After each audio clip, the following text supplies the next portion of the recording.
السلام علیکم ورحمۃ اللہ وبرکاتہ۔ گولڈن ورڈز کے سامعین و ناظرین خوش آمدید۔ آج کی ویڈیو میں ہم آپ کو بتائیں گے کہ حضرت موسیٰ علیہ السلام کے جن معجزات کا تذکرہ قرآن پاک میں کیا گیا ہے وہ کیا ہے۔ حضرت موسیٰ علیہ السلام جب حضرت شعیب علیہ السلام کے شہر مدائن پہنچے تو حضرت شعیب علیہ السلام نے ان کو ایک عصا عطا فرمایا تھا، جس عصے سے بعد میں حضرت موسیٰ علیہ السلام کے معجزات نمودار ہوتے گئے۔ سب سے جو بڑا معجزہ ظہور ہوا جس کا قرآن پاک میں تذکرہ کیا گیا ہے وہ کچھ اس طرح سے ہے کہ فرعون نے ایک میلہ لگوایا اور اپنی سلطنت کے جادوگروں کو جمع کر کے حضرت موسیٰ علیہ السلام کو شکست دینے کے لیے مقابلے پر لگا دیا، اور اس میلے کے ازدحام میں جہاں لاکھوں انسانوں کا مجموعہ تھا، ایک طرف جادوگروں کا ہجوم اپنی جادوگری کا سامان لے کر جمع ہو گیا۔ ان جادوگروں کی فوج کے مقابلے میں حضرت موسیٰ علیہ السلام تنہا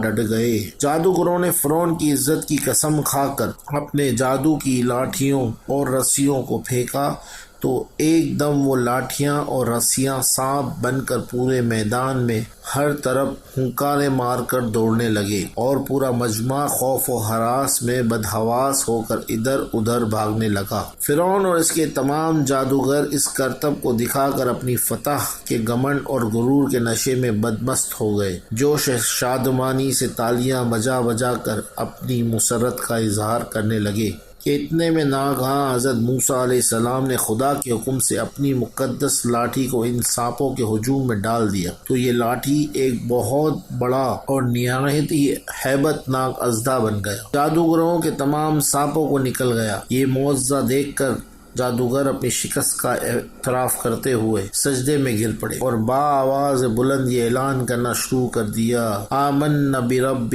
ہارون و موسیٰ، یعنی ہم سب حضرت موسیٰ اور حضرت ہارون علیہ السلام کے رب پر ایمان لائے۔ چنانچہ قرآن مجید نے اس واقعے کا ذکر کرتے ہوئے ارشاد فرمایا، ترجمہ کنز الایمان، بولے اے موسیٰ یا تو تم ڈالو یا ہم پہلے ڈالیں؟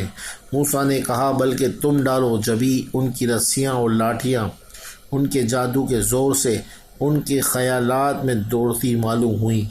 اپنے جی میں موسیٰ نے خوف پایا۔ ہم نے فرمایا ڈر نہیں، بے شک تو ہی غالب ہے، اور ڈال تو دے جو تیرے داہنے ہاتھ میں ہے، اور ان کی بناوٹوں کو نگل جائے گا، اور جو بنا کر لائے ہیں وہ تو جادوگر کا فریب ہے، اور جادوگر کا بھلا نہیں ہوتا۔ کہیں آوے تو سب جادوگر سجدے میں گرا لیے گئے، بولے ہم اس پر ایمان لائے جا ہارون اور موسیٰ کا رب ہے۔ دوسرا جو معجزہ اللہ پاک نے قرآن پاک میں حضرت موسیٰ کا بتایا ہے وہ یہ ہے کہ عصا مارنے سے چشمے جاری ہو گئے۔ یہ واقعہ کچھ اس طرح ہے کہ بنی اسرائیل کا جو اصل وطن ملک شام تھا، لیکن حضرت یوسف علیہ السلام کے دور میں یہ لوگ مصر میں آ کر آباد ہو گئے، اور ملک شام پر قوم عمالقہ کا تسلط اور قبضہ ہو گیا جو بدترین قسم کے کفار تھے۔ جب فرعون دریائے نیل میں غرق ہو گیا اور حضرت موسیٰ کو فرعون کے خطرات سے اطمینان ہو گیا تو اللہ تعالیٰ نے حکم دیا کہ قوم عمالقہ سے جہاد کر کے ملک شام کو ان کے قبضے و تسلط سے آزاد کرائیں۔ چنانچہ آپ 6 لاکھ بنی اسرائیل کی فوج لے کر جہاد کے لیے روانہ ہو گئے، مگر ملک شام کے حدود میں پہنچ کر بنی اسرائیل پر قوم عمالقہ کا ایسا خوف سوار ہو گیا کہ بنی اسرائیل ہمت ہار گئے اور جہاد سے منہ پھیر لیا۔ اس نافرمانی پر اللہ تعالیٰ نے بنی اسرائیل کو یہ سزا دی کہ یہ لوگ 40 برس تک میدان طیہ میں بھٹکتے رہے اور اس میدان سے باہر نہ نکل سکے۔ حضرت موسیٰ علیہ السلام بھی ان لوگوں کے ساتھ میدان طیہ میں تشریف فرما تھے۔ جب بنی اسرائیل اس بے آب و گیام میدان میں بھوک و پیاس کی شدت سے بے قرار ہو گئے تو اللہ تعالیٰ نے حضرت موسیٰ کی دعا سے ان لوگوں کے کھانے کے لیے من و سلوہ آسمان سے اتارا۔ من شہد کی طرح ایک قسم کا حلوہ تھا اور سلوہ بھنی ہوئی بھیڑیں تھیں۔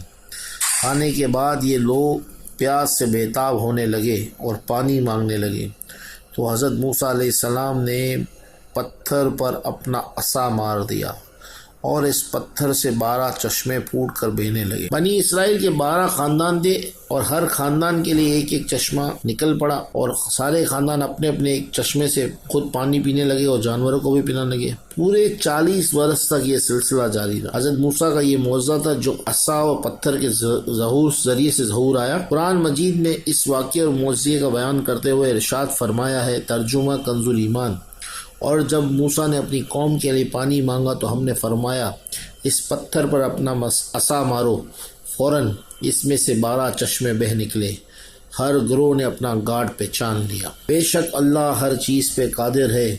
اللہ تعالیٰ کے کرم سے ہی حضرت موسیٰ کو یہ معجزہ عطا ہوا۔ تیسرا معجزہ جو حضرت موسیٰ کا قرآن پاک میں جس کا تذکرہ کیا گیا ہے وہ یہ ہے کہ عصے کی مار سے دریا پھٹ گیا۔ اس کا واقعہ کچھ اس طرح ہے کہ حضرت موسیٰ علیہ السلام ایک مدت دراز سے فرعون کی ہدایت فرماتے رہے اور آیات و معجزات دکھاتے رہے، مگر اس نے حق کو قبول نہیں کیا بلکہ اور زیادہ اس کی شرارت و سرکشی بڑھتی رہی۔ بنی اسرائیل نے چونکہ اس کی خدائی کو تسلیم نہیں کیا، اس لیے اس نے اپنے مومنین کو بہت زیادہ ظلم و ستم کا نشان بنایا، اور اس دوران ایک دم حضرت موسیٰ علیہ السلام پر وحی اتری کہ آپ قوم بنی اسرائیل کو لے کر رات میں مصر سے ہجرت کرتے ہیں۔ چنانچہ حضرت موسیٰ علیہ السلام بنی اسرائیل کو ہمراہ لے کر رات میں مصر سے روانہ ہو گئے۔ جب فرعون کو پتہ چلا تو وہ اپنے لشکروں کو ساتھ لے کر بنی اسرائیل کی گرفتاری کے لیے چل پڑا۔ جب دونوں لشکر ایک دوسرے کے قریب ہو گئے تو بنی اسرائیل فرعون کے خوف سے چیخ پڑے، اب تو ہم فرعون کے ہاتھوں سے مر جائیں گے، اور بنی اسرائیل کی پوزیشن بہت نازک ہو گئی کیونکہ ان کے پیچھے فرعون کا خونخوار لشکر تھا اور آگے موجیں مارتا ہوا دریا۔ اس پریشانی کے عالم میں حضرت موسیٰ علیہ السلام مطمئن تھے اور بنی اسرائیل کو تسلیاں دے رہے تھے۔ جب دریا کے پاس پہنچ گئے تو اللہ نے حضرت موسیٰ کو حکم فرمایا کہ تم اپنی لاٹھی دریا پر مارو۔ چنانچہ جو ہی آپ نے دریا پر لاٹھی ماری تو فوراً ہی دریا میں 12 سڑکیں بن گئیں اور بنی اسرائیل ان سڑکوں پہ چل کر سلامتی کے ساتھ دریا سے پار نکل گئے۔ فرعون جب دریا کے قریب پہنچا تو اس نے دریا کی سڑکوں کو دیکھا اور وہ بھی اپنے لشکروں کے ساتھ ان سڑکوں پر چل پڑا، مگر جب فرعون کا اس کا لشکر دریا کے بیچ میں پہنچا تو اچانک دریا موجیں مارنے لگا اور سب سڑکیں ختم ہو گئیں اور فرعون اپنے لشکروں سمیت دریا میں غرق ہو گیا۔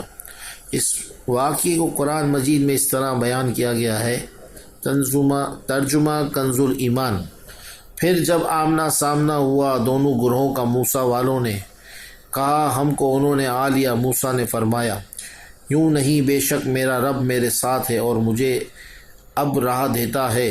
تو ہم نے موسیٰ کو وحی فرمائی کہ دریا پہ عصا مار، تو جب ہی دریا پھٹ گیا تو ہر حصہ ہو گیا جب بڑا پہاڑ، اور وہاں قریب لائے ہم دوسروں کو ہم نے بچا لیا، موسیٰ اور اس کے سب والوں کو، پھر دوسروں کو ڈبو دیا۔ اس میں ضرور نشانی ہے اور اس میں اکثر مسلمان نہ تھے۔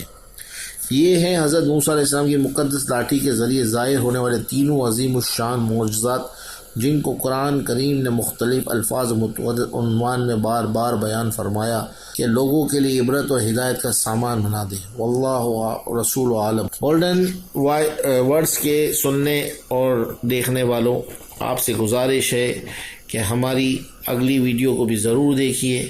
انشاءاللہ آپ کو اچھے اسلامی واقعات، قرآن کے واقعات اور دینی معلومات ملتی رہیں گی۔ السلام علیکم ورحمۃ اللہ۔